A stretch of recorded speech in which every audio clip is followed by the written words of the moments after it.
Oi, sou Paulo Marchetti e estou aqui com um conteúdo novo a respeito do rock brasileiro. E nesse vídeo eu vou falar sobre os discos lançados em 86, que agora em 2026 completam 40 anos. Não vou falar só dos clássicos.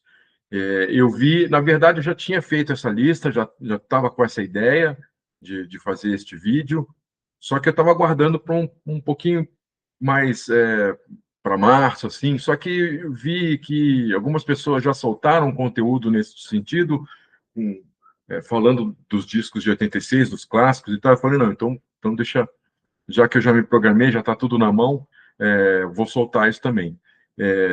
Só que, assim, a lista que eu vi, dos poucos vídeos que já soltaram, é uma lista muito pequena e fala dos clássicos. Inclusive, antes de começar tudo, só falar que este vídeo faz parte de uma playlist chamada Rock Brasileiro e Suas Histórias. O link está aqui embaixo. Já fiz mais ou menos uns 30 vídeos a respeito do rock brasileiro, comemorando os 70 anos de rock que completou em 2025. E e eu falei, pô, já que eu fiz o calendário do rock brasileiro, o único calendário musical da literatura brasileira, falei, pô, então deixa eu soltar esse vídeo logo. Aqui tem mais de 1.850 datas, todos os lançamentos de Jovem Guarda. Essa pesquisa ela vai de 1955 até 2024, mais ou menos. Todos os lançamentos, de todas as cenas, todas as gerações, está aqui os clássicos de 86, até, como eu falei, 2024, tá tudo aqui. Se você quiser adquirir tanto esse livro quanto a segunda edição do Diário da Turma, é só entrar em contato no e-mail que está na descrição do vídeo, que a gente conversa, eu passo os detalhes. Mas, voltando aqui para o vídeo, em 2006, quando a revista Rolling Stone voltou para o Brasil, a ser editada no Brasil, esse aqui é o número 2.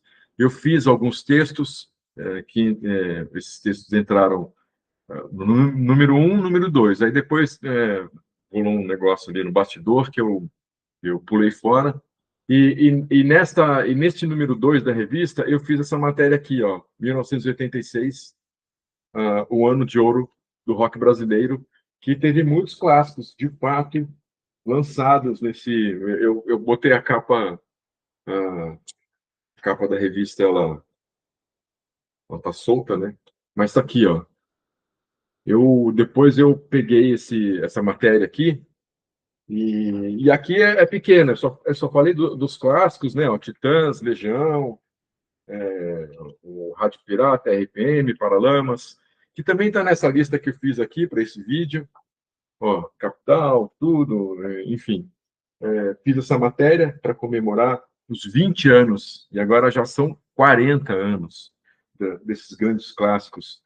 Eu fiz uma lista de mais ou menos mais de 30 discos, bem mais completa do que as outras que estão circulando por aí. É claro que tem outros discos lançados em 86, mas que não têm a relevância desses todos que eu separei para este vídeo. E outra coisa que eu gostaria de falar antes de colocar, dividir a tela aqui, mostrar as capas e comentar um pouco deles, eu não vou assim entrar em detalhe de cada disco, não vou ficar falando de cada disco. Eu fiz a lista, vou mostrar a lista, trazer alguma outra curiosidade, porque senão o vídeo vai ficar muito extenso e tem muito desses discos que eu vou mostrar aqui, tem muito material, muito conteúdo no YouTube, na internet, entrevistas, documentários, programas de televisão especiais. Então, tipo Cabeça de Dinossauro, Dois da Legião, esses que são os grandes clássicos de 86 mesmo. Tem muito material deles, né, disponível para, enfim, para se pesquisar, para assistir e tal. Então, aqui eu só vou dar mostrar essa lista mais completa, que vai ser com certeza, assim, não quero falar nada, mas assim, por conta da, da minha pesquisa, que não foi uma pesquisa fácil, né? Comecei em 98, terminei em 2024, então, assim, por conta dessa pesquisa, facilmente eu falo que é a lista mais completa. E uma coisa que eu quero registrar aqui também é que uma coisa muito triste que acontece. Eu, por exemplo, fui atrás das capas para fazer esse disco, tudo dessa lista que eu formulei, pô, é muito difícil você achar um padrão de qualidade, de resolução das capas dos discos, inclusive desses grandes clássicos. Então, assim, isso é uma prova do quanto o brasileiro pouco se importa com o passado, pouco se importa com a sua história. Eu não sei o que se passa pela cabeça das gravadoras, tanto das gravadoras quanto dos próprios artistas, de pô, não pegar a capa, de pegar a capa digitalizado, num formato bacana, padrão, uma resolução bacana, sabe? Ter uma qualidade. Então, assim, eu vou mostrar um monte de capa, mas tem umas maiores, outras menores, outras eu não achei a capa bem definida, é foto de vinil, o vinil já todo, como é o caso do rock and roll. A gente vai mostrar, eu vou fazer esse comentário, mas assim, pelo amor de Deus, você que é de gravadora, você que é artista, tenha um carinho com a tua obra, porra, sabe? Entregue para os fãs algo e para a história, algo de qualidade, pô. E assim, eu não estou falando, quando eu falo de futuro, eu não falo daqui 30, 20, 50 anos. Quando eu falo de futuro, eu falo de 500 anos, daqui 300, 500, 700 anos. Alguém vai atrás de algum disco, de alguma capa, vai ver aquela capa capenga, sabe? Porra, isso é chato, sabe? Então, assim, por favor, vamos valorizar mais a nossa história, não só a nossa história musical, que é o caso aqui, mas a nossa história como um todo, pelo amor de Deus. Já vou dividir aqui, ó. Vou começar com um disco que é da linha mais do metal, do hard rock brasileiro, que é o Azul Limão, uma banda de metal importante dos anos 80. Não é aquele metal trash e tal, isso aqui tem um lado mais pro hard rock, mas o Vingança é um dos discos. O Azul Limão é um grupo veterano, se eu não me engano, claro que não na mesma formação, se eu não me engano, está nativo, ainda faz um show ou outro, tem uma voltaram ativa faz poucos anos. E esse disco Vingança foi lançado em 86.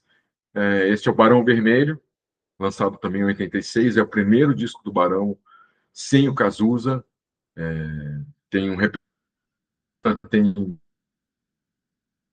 que Júlio Barroso, Denise Barroso, a Lolita Renault, que é a irmã do Júlio Barroso, que fez parte da Gangue 90, eles assinam em parceria com o Frejá uma música, tem o Boomerang Blues, do Renato Russo, o Arnaldo Antunes, tem umas parcerias, porque quando o Cazuza saiu, Cazuza pegou o material que o Barão Vermelho já estava trabalhando e levou para o Exagerado. Tanto que se você pegar o Exagerado, tem lá algumas parcerias Cazuza Frejá. Então o Barão teve que se virar para ir atrás de repertório, compor coisas novas e tal, pensar no Declare Guerra desde o início mesmo. E o disco é muito bom. Outra coisa que é importante dizer, muitos desses discos, tem gente que fala, o disco é ruim e tal. É preciso separar a qualidade de gravação, a engenharia, a produção da época, que não era muito boa, da qualidade do repertório, né, das músicas, das composições. No caso aqui do Barão Vermelho, por exemplo, é um excelente disco, as músicas são maravilhosas, grandes clássicos, porém ele também não teve uma qualidade muito. O primeiro do Titãs, o primeiro do Capital, que está nessa lista, e tantos outros discos, eles não têm uma qualidade sonora muito boa, porém as músicas, as composições, como eu disse, são maravilhosas. E esse disco do Barão Vermelho, outra curiosidade dele é que foi a primeira vez que o Peninha e o Fernando Magalhães fizeram parte do disco do Barão tal. Aí, na época, eles ainda eram músicos contratados, aí depois eles, a partir do início dos anos 90, se eu não me engano, eu tenho essas datas no calendário, eles passaram a ser integrantes mesmo do Barão Vermelho. Descasso esse, eu adoro essa capa, tudo, bem bacana. O Biquíni Cavadão, Cidades em Torrente, que tem Tédio, o Tédio tem a participação do Herbert Viana, o próprio nome Biquíni Cavadão foi uma sugestão do Herbert, é um descasso também, os shows do Biquíni são muito bons, eu assisti já uns 4 shows do grupo, tanto nos anos 80, nos anos 90. Eu assisti um agora em 2025, eu estava em Brasília, passando férias em julho. Teve lá um festival da cidade, assim, não é o Porão do Rock, nem o Festival de Brasília, é um outro festival lá, que tocou Plebe, tocou Biquíni Cavadão, muito legal. E, inclusive, eu vi Plebe e Biquíni no Projeto SP, eu acho que em 87, se eu não me engano, também showzaço, e o Biquíni ao vivo é matador, adoro, sou muito fã do Biquíni, e é um hit atrás do outro, shows.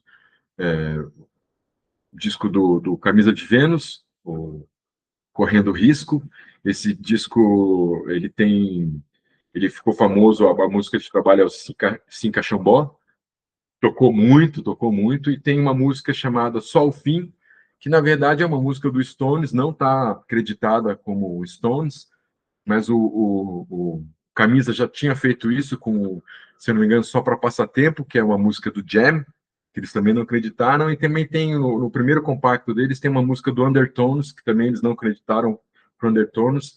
Eu não lembro o nome da música do Stones, mas quem conhece Stones e escutar Só o Fim já vai saber na hora. Eu não vou me arriscar aqui a cantar a música do Stones, porque o meu inglês é péssimo.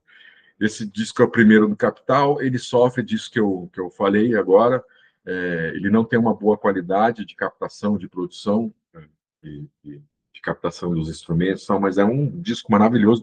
Eu adoro esse repertório que mistura músicas antigas com músicas feitas para esse disco, na época que a banda estava aqui.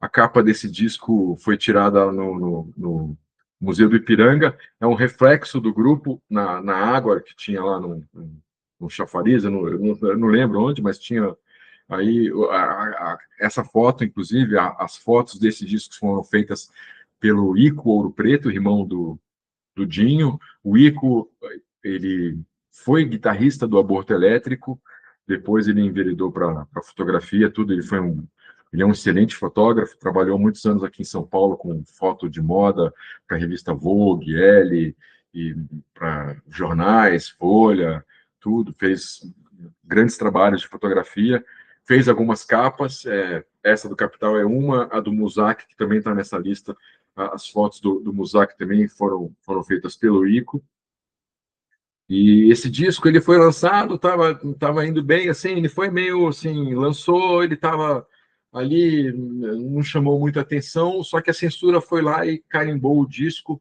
proibindo a radiodifusão de Veraneio Vascaína e de Fátima.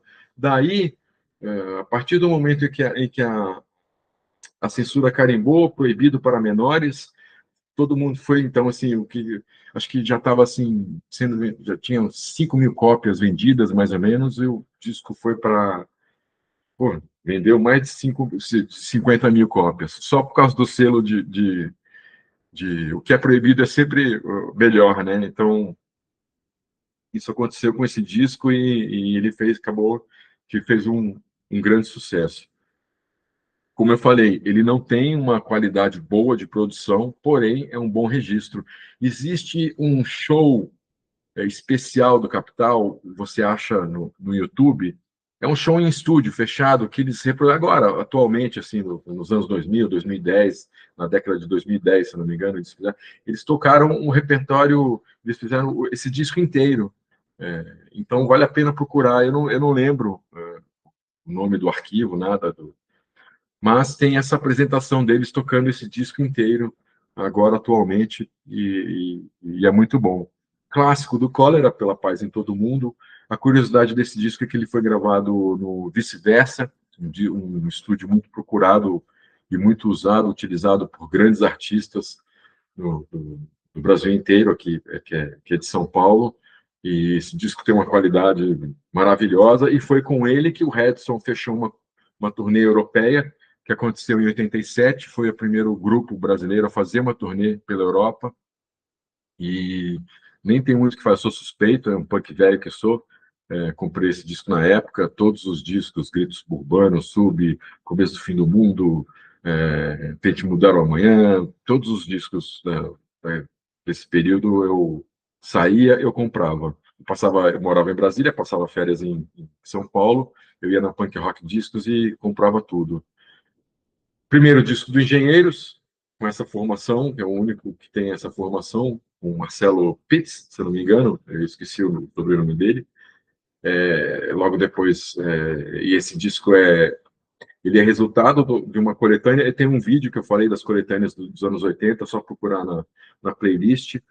E aí teve a coletânea Rock Grande do Sul, lançada em 85, que dela saiu Engenheiros, que gravou esse disco, Garotos da Rua, o Defala e o Replicantes, que também está nessa lista. Eu gosto. Quando saiu Sopa de Letrinhas, esse disco ficaram famosas Sopa de Letrinha e Toda Forma de Poder. E quando eu escutei Sopa de Letrinha, escutei no rádio, escutei em algum lugar, eu falei, pô, música nova do Ultraje. Eu logo pensei que fosse Ultraje. Aí depois que eu descobri Engenheiros do Havaí, que era do Engenheiros. Esse disco é disco solo do Evandro Mesquita, logo depois que ele saiu porque a Blitz acabou, a Blitz anunciou o fim em 86, e aí o Evandro fez esse disco, que é um descasso, eu anotei aqui, tem uma música do Noel Rosa, tem Marcelo Sossequim, o Paul de Castro, tocando, né, o Sequim na guitarra, Paul de Castro ele toca violino, toca outros instrumentos, baixo e tal. O Sérgio Della Mônica na bateria, que tocou com um monte de gente, tocou com o Tutti Frutti. Tem Frejá, tem Herbert Viana, Léo Gunman. É um descasso. Ele não fez sucesso no comercial, uma boa vendagem, não teve uma boa vendagem, porque enfim, mas ele a capa é muito bem produzida também, é muito legal. Ó, tá vendo? É o que eu falei das capas. Eu achei essa capa. Tinha outras menores com uma resolução melhor, porque essa está meio fora de foco, mas elas eram muito pequenas. Então é triste mostrar uma capa de um disco tão importante e uma capa tão bem feita, tão bem produzida, dessa forma. Azar do artista. Para quem gosta de rock alternativo, esse é o segundo disco do Fellini. Fellini Só Vive Duas Vezes, grupo de São Paulo, que era contratado e lançou os discos pela Baratos Afins. Esse disco é um duo, é o Thomas Papon e o Cadão Volpato. Tem muita programação de bateria, é um disco bem legal, bem bacana. Tem Alcatraz Song, tem algumas músicas conhecidas do repertório do Fellini. Para quem gosta, vale a pena conhecer. E atrás desses discos todos se eu não me engano, todos eles tem nas plataformas de música digital. E se você não achar nas plataformas, com certeza você vai achar o disco no YouTube, aquelas postagens que as pessoas colocam o disco inteiro. E vale a pena também ir atrás de outros discos do Fellini, que são bem bons, eles são diferentes. Tem três lugares diferentes, que é o terceiro disco, né, que tem eles brincam com essa coisa, com o título dos discos. Esse é o primeiro do Golpe de Estado, um Golpe de Estado que é uma banda muito adorada aqui em São Paulo. Eu, particularmente, não sou muito fã do Golpe, formação clássica, né, com todos eles. E o disco mais conhecido do Golpe é o Nem Polícia Nem Bandido, que é o segundo, se eu não me engano. Mas esse aí também, deixa eu ver, esse, se eu não me engano, foi gravado no Vice-Versa, assim como o do Cólera, que eu falei, foi gravado no Vice-Versa. E tem outros da lista aqui, eu fiz uma colinha aqui, porque eu apesar de conhecer todos esses discos muito bem, tem informações que eu me esqueço. Esse eu sou suspeito, sou muito fã de Hanoi Hanoi e muito fã da história e do Arnaldo Brandão, músico, baixista, compositor de mão cheia.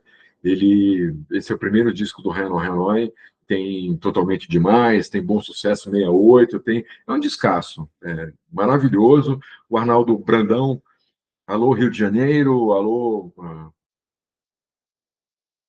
escritores, porque eu até pensei, falei, pô, vou entrar em contato com o Arnaldo Brandão, vamos conversar de biografia, mas eu desisti. Mas, assim, o Arnaldo é um cara que precisa muito, muito, mas muito mesmo, de uma biografia.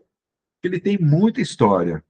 O Arnaldo Brandão, ele tocou na outra banda da Terra, com o Caetano Veloso, tocou e gravou com o Raul Seixas, com tantos outros artistas nos anos 70, na virada dos anos 80, e também durante os anos 80,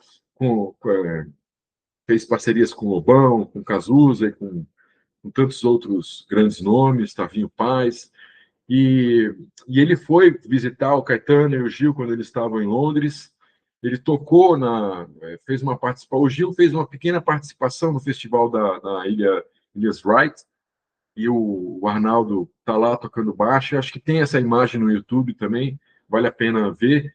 E nessa ida dele para Londres, ele foi ficando aquela coisa meio hippie, pô, deixa a vida me levar. E ele conheceu, não lembro como, ele conheceu o Mick Jones, que era guitarrista do Rolling Stones, foi morar com ele, conheceu os Stones de perto, foi ver ensaio, foi a shows, foi a jantares, festas, almoço, participou ali do miolo, e viajava com o Rolling Stones naquele avião do Stones. Então, assim, o Arnaldo ele tem muita história para contar, e quem tiver essa proatividade de ir atrás dele para fazer uma biografia, pelo amor de Deus, ele precisa urgentemente de uma biografia. E certamente vai ser uma biografia desses, tá? Vai ter umas 2.000 páginas, tem que fazer uns 3 volumes de biografia do Arnaldo Brandão. Eu tive a oportunidade de assistir o Hanoi Hanoi ao vivo, quando o grupo veio para São Paulo para lançar o fanzine, que é o segundo disco, que eu também acho maravilhoso. E tem alguns shows que eu ia aqui em São Paulo, tanto no Aeroanta, Dama-Choque, em outras casas de shows, que eu convidava os amigos, as amigas, e ninguém se interessava. O Hanoi Hanoi, Cazuza, foi uns deles não, não quero ir e tal, e hoje as pessoas se arrependem. O Arnaldo Brandão é um baixista de mão cheia, e vê-lo ao vivo tocando, pô, fantástico. Eu lembro até hoje, showzaço. Inclusive, esse show do Fanzine, eu fui nos dois, eram 2 datas, sexta e sábado, uma coisa assim, eu fiz questão de ir nos dois. Disco do Heróis da Resistência, o grupo que o Leone formou depois que saiu do Kid de Abelha, ele que era o compositor, o principal compositor do Kid de Abelha. Nesse disco tem Nosferatu, e tem uma outra música também que fez sucesso, uma balada, que eu acho que fez parte de alguma trilha de novela. Esse disco foi produzido pelo Liminha. O Heróis da Resistência não fez, sim, o sucesso que o Kid de Abelha fazia, mas tem bons trabalhos também, boas músicas, bons hits. Clássico do Inocentes, é o segundo disco. Tinha saído já o Violência e Sobrevivência. Eu parei aqui para ver se eu não estou confundindo com o compacto do Lixomania. Mas o Inocentes já tinha gravado, ainda com o Ari no vocal, tinha gravado um disco que depois, por causa da censura, se tornou um compacto. Então, esse aí é o primeiro lançamento do Inocentes, da Warner. O grupo fez um contrato de 3 discos, lançou esse, lançou Adeus Carne em 87, que para mim falei isso até para o Clemente, que para mim o Adeus Carne é o London Calling brasileiro, maravilhoso, amo esse disco. Eu amo também, claro, o Pânico SP, e é produzido pelo Penny Smith e pelo Branco Melo. O Branco se interessou pelo Inocentes, levou uma fita, o Inocentes fez uma fita demo que depois, mais tarde, acho que nos anos 90 ou nos anos 2000, não sei, também foi lançada. Você acha essa fita demo com praticamente não só o repertório desse disco do Pânico SP, mas tem outras músicas. E aí o Branco levou essa fita para a Warner topou, então fez esses discos com Inocentes. Foi bem legal. Quando eu cheguei em São Paulo, em 87, tinha uns amigos meus que ensaiavam, que tocavam, tal, e eles ensaiavam num estúdio que ficava na rua Aspicuelta, na Vila Madalena, e eu ia lá assistir o ensaio, ia lá com eles, tudo. Mal conhecia São Paulo, e o Inocentes ensaiava lá. Então eu conheci todos eles, o Ronaldo, o Tonhão, o André, o Clemente, foi quando eu conheci o Clemente. Em 87 também conheci o Redson, tal, foi bem legal. E graças a eles, principalmente ao Ronaldo e ao Tonhão, eu conheci um pouco de São Paulo, porque a gente trocou telefone, e quando eles iam sair, fim de semana, tal, eles me ligavam, a gente se ligava. Então eles me levaram para o N44, me levaram para o Madame Satã, me levaram para outros shows e casas noturnas. A gente, durante aí alguns meses, a gente se trombava na night, e foi muito bom para eu conhecer a cidade e tal. Foi bem legal, pô, e ter contato com eles, ótimo, né?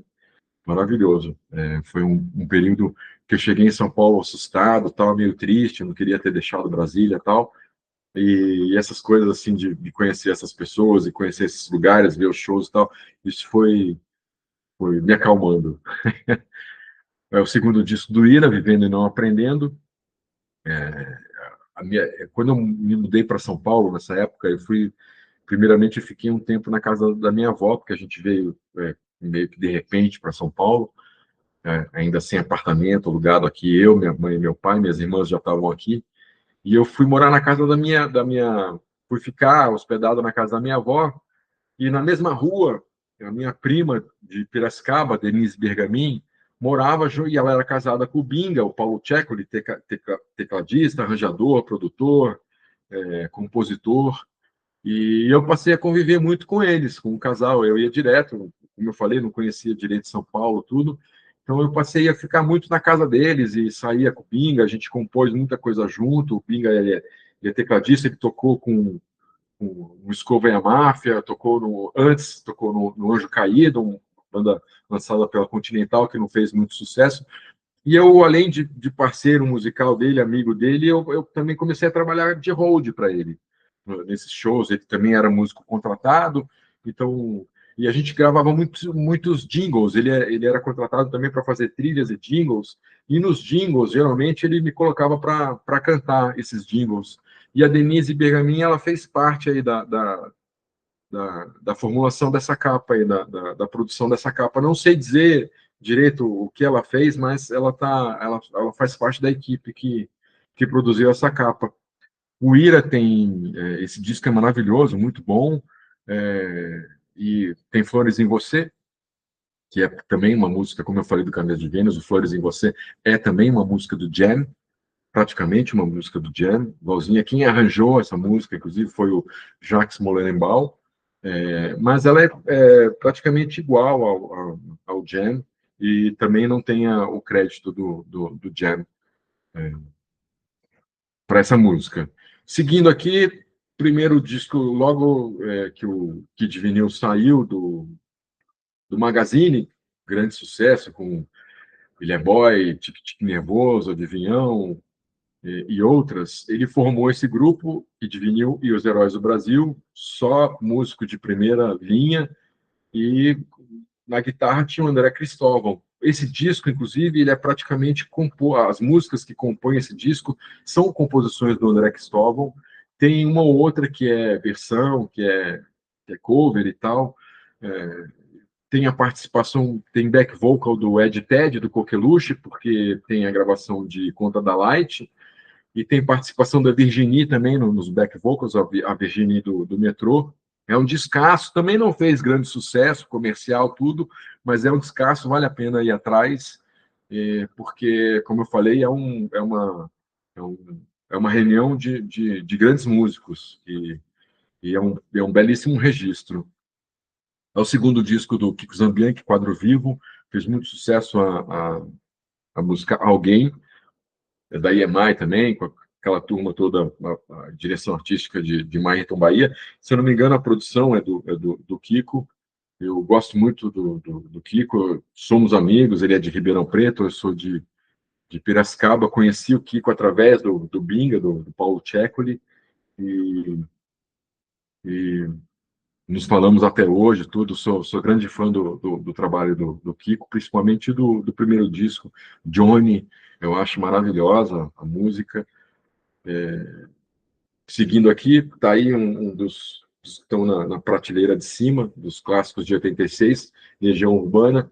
Veja bem o que eu falei das capas, vocês estão percebendo a diferença. Essa capa do quadro vivo é um vinil, uma foto tirada do vinil lá, com selinho e tal, porque não achei uma outra, tá meio escura, eu também não quis trabalhar, ficar perdido, porque para eu ir atrás dessas capas todas, para fazer esse vídeo, demorei um tempinho, perdi um tempo aí atrás, vendo qual a melhor capa, resolução, tudo. E tem umas mais escuras, outras que eu também não quis ficar mexendo na imagem para melhorar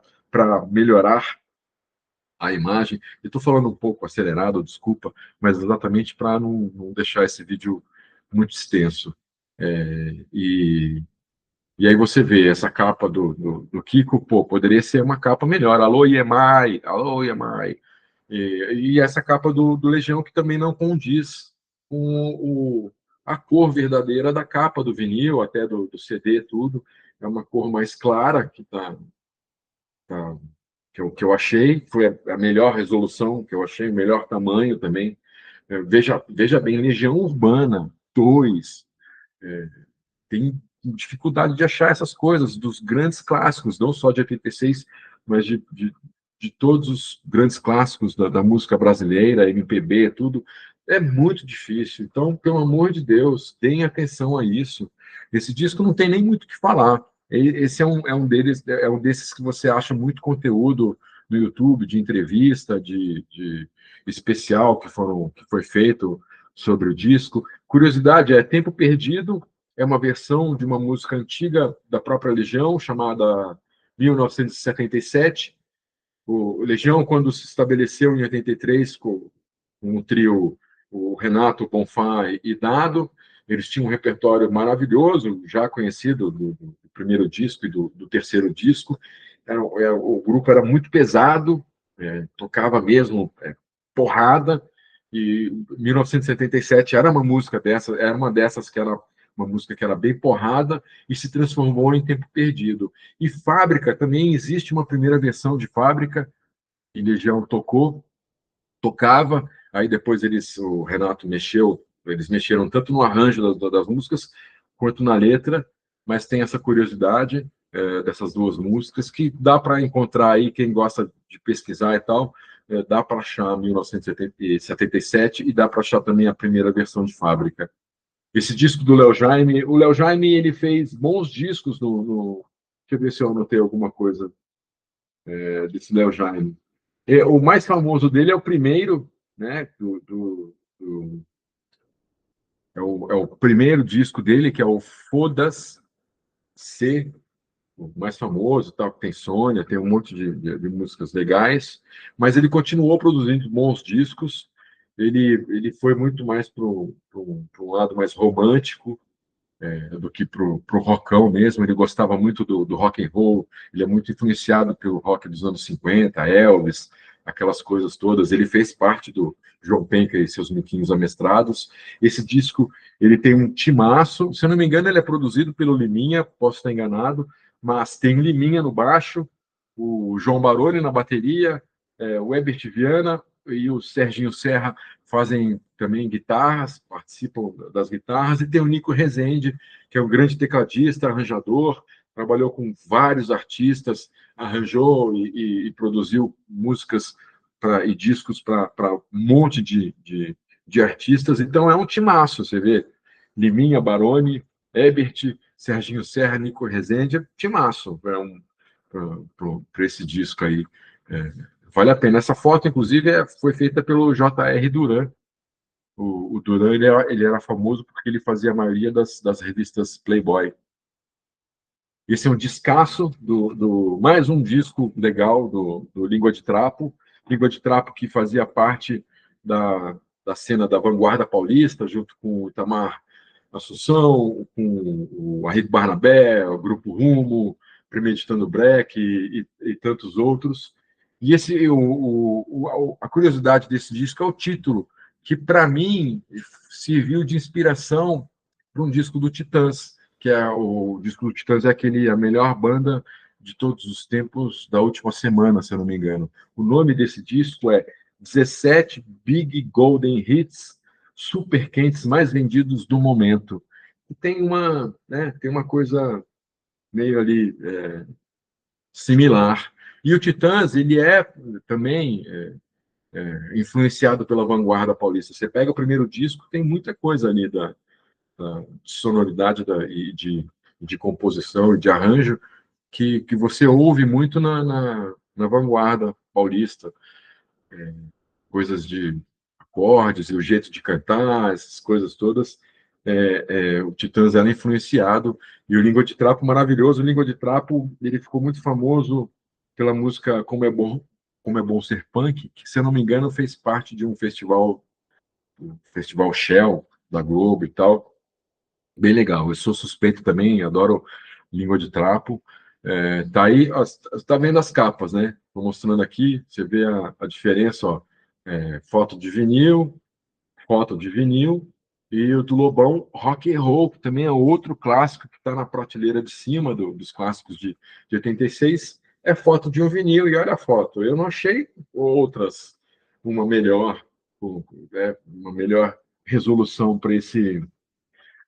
para mostrar esse disco. Essa capa que teve uma repercussão muito grande, porque a Daniela está aí de seio de fora, numa época que ainda tinha censura.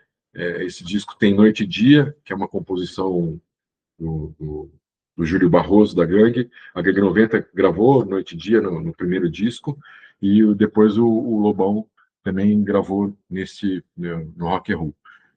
Descasso. Esse disco do Lulu também é um disco que tem um timaço.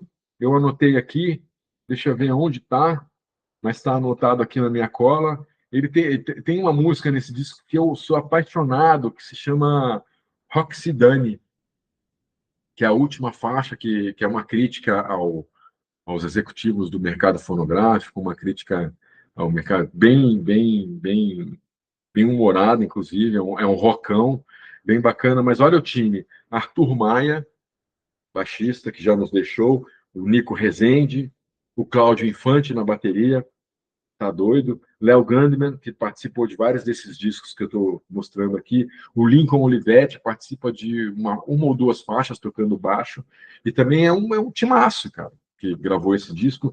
Tem grandes hits aí do Lulu, todo disco do Lulu tem hit, esse não fica para trás, mas eu dou uma atenção especial ao Rock Sedane, e o rock é com Q-U-E, Rock Sedane, é a última faixa desse disco. Vale a pena escutar. Clássico do rock alternativo brasileiro, Mercenárias, Cadê as Armas?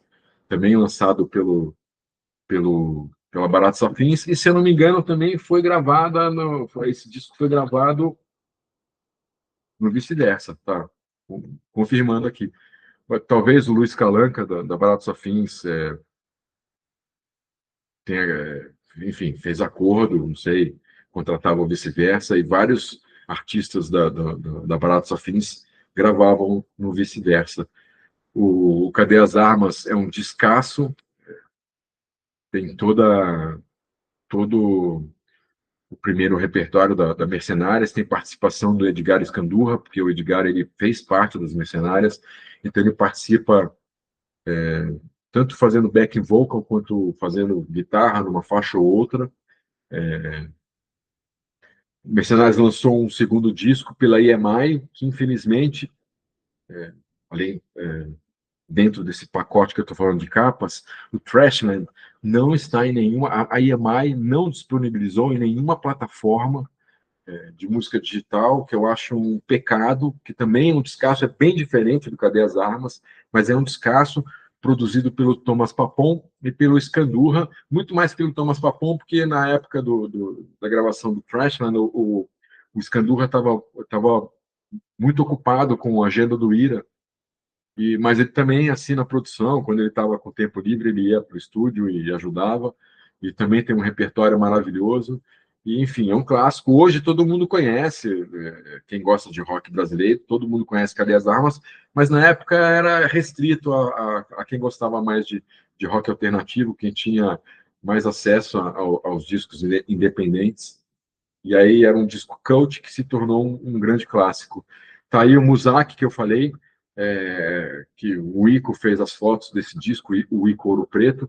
E o Muzak, eu sou suspeito, eu gosto muito do Muzak, acho bem legal. O Muzak que voltou a tocar, acho que de 2023 para cá, tem lançado algumas músicas, excelentes músicas também, tenho acompanhado. Hoje em dia, quem toca bateria no Muzak, em termos de curiosidade, é o Regis Tadeu, crítico musical, que também era baterista, teve suas bandas e tudo, e ele que toca bateria hoje. E esse disco do Muzak, ele faz parte de um pacote da EMI, que tem o Concreto Já Rachou da Plebe, que está nessa lista, o Muzak, tem o Lado B, e tem o Passos no Escuro do Zero, que também está nessa lista.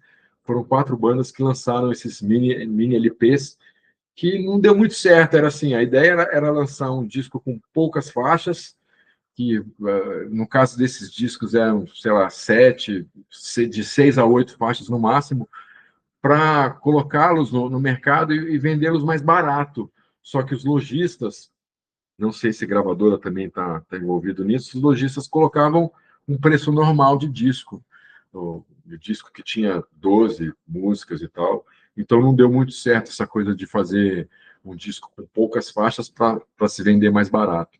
E esse disco é muito bom. Tem Onde Estou, que é uma música que tem letra do Nas e do Ira. Muito legal. Eu sou suspeito também, porque eu gosto bastante desse disco e gosto bastante do Muzak. Vitor Leite. Conheci o Vitor Leite quando eu cheguei em São Paulo. A gente se encontrava na night e tal.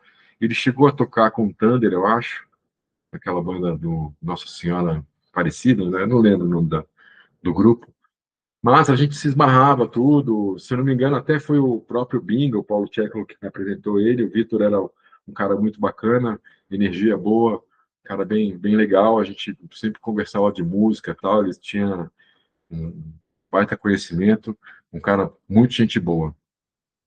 Outro grande clássico, para um Sucesso Selvagem, foi um disco que eles fizeram que eles elaboraram com mais calma, porque quando terminou o Passo do Lui, e o grupo foi começar a pensar nesse terceiro disco, eles estavam de férias e o Baroni bateu o carro. O Baroni, se não me engano, estava no Sul. Essa data também está aqui no calendário do rock. O Baroni estava no Sul, viajando com a namorada da época e tal, bateu o carro e, se não me engano, quebrou a perna em algum lugar e tal, teve que engessar a perna. Então, eles ficaram parados então eles tiveram a oportunidade de escutar muita coisa nova. Eles estavam numa onda de escutar muito dub, dancehall, yellow man, reggae, e eles levaram tudo isso para esse disco. Eles tocavam no quartinho lá acho que, se eu não me engano, da vovó Ondina, e o Baroni, por mais que ele não tocasse, ele estava presente também, eles lá ficavam tirando um som, conversando, escutando referências e tal. E é um descasso, né? Não tem nem muito o que falar, porque também tem muito material bom, muito conteúdo bom a respeito desse disco, que você acha no YouTube e em outros lugares. Tá aí o Concreto Já Rachou, que em 2026 vai ser. Eu gravo esse vídeo no finalzinho de janeiro, e em 2026 será lançado, ou já foi, dependendo da época que você está vendo esse vídeo, uma edição especial do Concreto Já Rachou, em vinil, bem bacana. Inclusive, fiz a sugestão tanto para o pessoal da gravadora quanto para a banda de fazer um encarte. Não sei se saiu esse encarte com fotos e tal, um encarte bacana, um livrinho. Vamos ver. Mas tem essa coisa da edição especial. Também não tem muito o que falar do Concreto Já Rachou, grande disco. O Herbert Viana, o produtor, ele colocou uma qualidade de gravação, de produção, de engenharia nesse disco que outros discos gravados na época não têm. Então ele tem uma qualidade superior a tantos outros lançados em 86. Vale a pena. Esse é o Descanso em Paz do Ratos de Porão, que eu botei ele Eu peço desculpas aqui, eu botei a contracapa porque eu acho a capa muito pesada do Descanse em Paz, que é uma pessoa morta, e aí eu botei, preferi botar essa contracapa, desculpe, para quem gosta, e é um clássico do repertório do Ratos de Porão. Futuro é Vortex, ou é Vortex. Vortex era uma produtora, selo, produtora, bar, que era eu não sei qual deles que teve a ideia de montar isso, da banda, né? Eles botaram esse título. É um descasso também, tem todo esse repertório ficou clássico não só entre os punks. Surfista Calhorda tocou muito nas rádios, tanto por conta da coletânea Rock Grande do Sul, quanto por conta desse disco. Tem punk, hip, rajnish, tem festa punk também, tem um bom repertório bem legal. Eu tenho uma foto, eu tirei uma foto, inclusive, com os responsáveis por essa capa, tanto quem fez a fotografia, não só a fotografia, mas a iluminação também, é bem legal. E, e esse disco eu comprei logo que saiu e me roubaram em Brasília. Eu fui uma vez para casa de um amigo, a gente fez uma reunião, a gente fazia isso, né? Para casa sempre de alguém para escutar discos e tal, gravar e tudo. E eu levei alguns discos. Quando eu cheguei em casa, eu estava com a capa do filme e o disco não estava dentro, porque alguém, ó, hoje eu sei quem foi, não vou falar aqui, claro, mas me passaram a mão nesse disco. E o engraçado é que quem passou a mão nesse disco falava, não, eu não gosto de replicância, eles acham que eles são playboys e tal. E, pois é. Rádio Pirata, um clássico também do, do- de 86, disco ao vivo do RPM, com direção de show do Ney Matogrosso. Esse disco e esse show e essa apresentação fez o business do rock brasileiro mudar. Não só o Rock in Rio fez mudar, mas também porque as bandas ainda, até então, faziam muitos shows nas danceterias. A partir desse disco Rádio Pirata, que foi feito no Teatro Bandeirantes, essa foto aí, inclusive, é desse show, essa foto da capa, os grupos começaram a também tocar em teatros, não teatros grandes, mas teatros pequenos, então deixaram a danceteria, porque o som das danceterias era ruim, era pista de dança com palco ao vivo, então era difícil, não tinha uma aparelhagem de som profissional, e eu estou dizendo assim, Titãs, Paralamas, Barão, Legião, Plebe, todo mundo tocava em danceteria, e depois o sucesso desse disco e dessa ideia de levar grupo de rock para os teatros, isso tudo mudou e trouxe mais profissionalismo nas apresentações desses grupos. Morbid Visions, primeiro disco do Sepultura, ele já tinha lançado um split, que é meio disco, né, junto com Overdose, e este é o primeiro. Eu gosto muito os dois primeiros discos do Sepultura, porque é muito podre, muito sujo, muito cru, e aquele inglês macarrônico do Max Cavaleira é divertido, e eu gosto bastante, não escuto direto e tal, mas eu gosto bastante desses discos, e o Morbid Visions faz parte do pacote de discos lançados em 86. Segundo disco do Smack, que para mim, para o meu gosto, não é tão bom quanto o primeiro, ao vivo no Mosh, mas esse disco é bacana. Se eu não me engano, ele foi gravado no Vice-Versa também. Não tô, ou não. Deixa eu ver, estou procurando aqui na cola. Assim, o Morbid Visions, esse foi gravado no Vice-Versa. Está aqui anotado. Uma coisa que eu esqueci de falar, vou voltar aqui, do Muzak. Nesse disco do Muzak, além das fotos do Ico, de tudo que eu falei, a produção desse disco é do Kiko Zambianchi, e o Binga, o Paulo Tchekoli, meu amigo e conterrâneo de Piracicaba, ex-marido da minha prima Denise Bergamin, ele é o tecladista desse disco. Como eu falei, o Binga, depois ele foi tocar no Escova e a Máfia. O Escova e a Máfia tem dois discos, e ele é o tecladista do grupo. Binga é músico, arranjador de maestro, né? De mão cheia.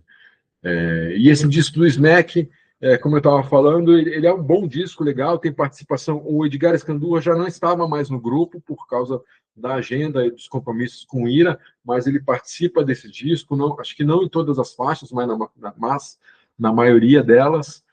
E, é praticamente o Pumps e a Sandra e o Escandurra tocando e tal. É um bom repertório, tudo, mas ele está atrás do Ao Vivo no Mosh. Cabeça de Dinossauro do Titãs, não tem nem muito o que falar desse disco, né? Que também tem muito conteúdo a respeito dele, dos bastidores. O que eu posso indicar aqui, para quem ainda não viu, vale muito a pena assistir ao documentário que o Branco Melo fez, já faz uns anos, do Titãs, que tem os bastidores do Cabeça de Dinossauro, tem eles gravando em estúdio e tal, é bem legal, vale a pena. Não lembro, a vida até parece uma festa, talvez, não lembro o título desse documentário, mas vale a pena ir atrás. O que eu lembro, já depois do Cabeça de Dinossauro, aqui em São Paulo tinha um complexo de estúdios de ensaio na Avenida Pompeia, eu moro aqui no bairro da Pompeia, aqui ao lado, chamava Pompeia 864, que era o número onde ficava na avenida. E era um complexo que tinha assim 3 ou 4 estúdios.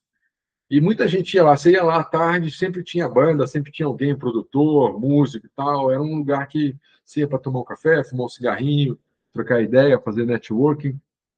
E eu estava lá um dia, exatamente com o Binga, a gente estava conversando, tinha uma sacada que o pessoal ficava fumando nessa sacada, de frente para a avenida, e que ficava e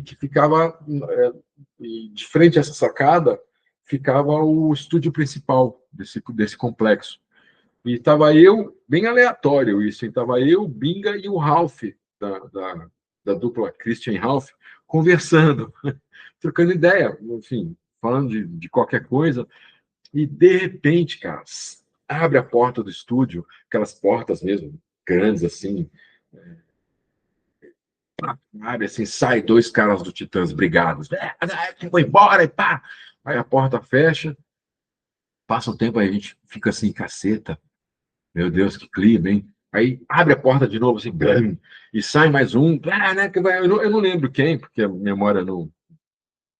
Me perdi nessa memória, eu lembro mais do contexto geral dessa história. Aí sai mais um e fecha a porta. E eu lembro de ver, porque tinha aquela janelinha de vidro do estúdio, eu lembro de ver o Tony Bellotto sentado no amplificador, assim, com a guitarra, ele não estava tocando, mas com a guitarra, assim, meio desolado, assim, olhando para baixo, falando, porra.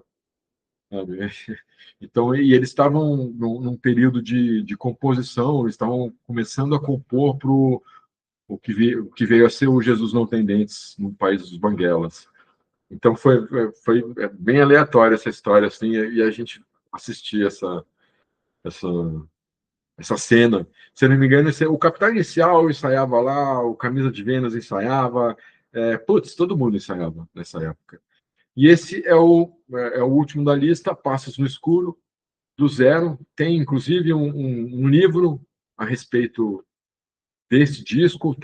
Também está sendo feito um livro sobre o Concreto Já Rachou. Esse disco ele faz parte do pacote, como eu falei, dos mini LPs da EMI, que a EMI soltou em 86. Mas essa é a lista dos discos que eu preparei para mostrar para você os grandes lançamentos de 86. Eu também preparei uma lista dos discos de 96, que completam 30 anos esse ano. Vou fazer o vídeo, agora preciso ir atrás das capas. Vamos ver se pelo menos os discos dos anos 90 ter as capas, eu vou achar a capa com melhor resolução, melhor tamanho. Vamos ver se já há um cuidado maior com elas.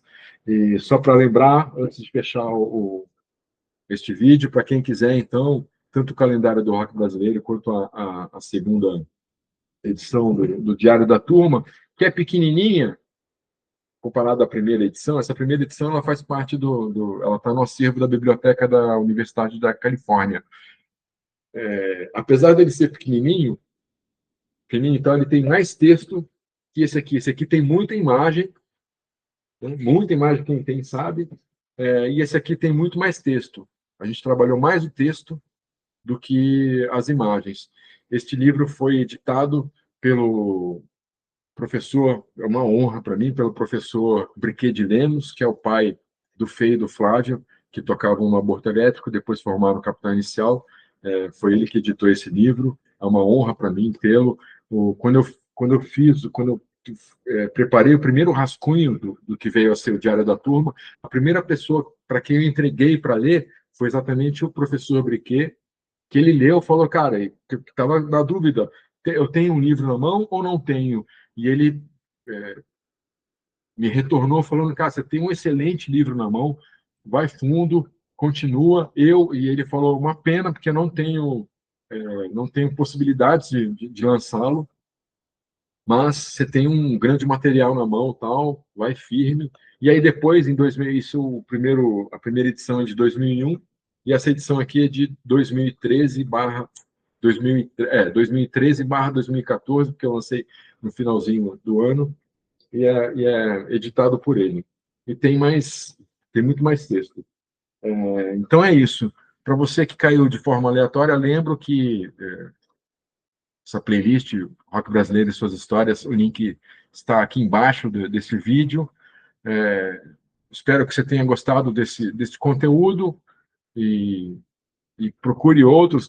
Eu falo de um monte de coisa, de cenas, desde os anos 50, conto a história do rock brasileiro dos anos 50, que é pouco explorado, inclusive. Pode procurar aí na lista de vídeos dessa playlist. E te convido, então, a conhecer outro material. Também tem o link dos vídeos que eu fiz a respeito dos bastidores da MTV, dos 7 anos que eu trabalhei lá, de 93 a 2000. Obrigado, agradeço a companhia até agora, espero que você tenha gostado desse conteúdo. A gente se vê num próximo vídeo. Um beijo e um abraço. Até.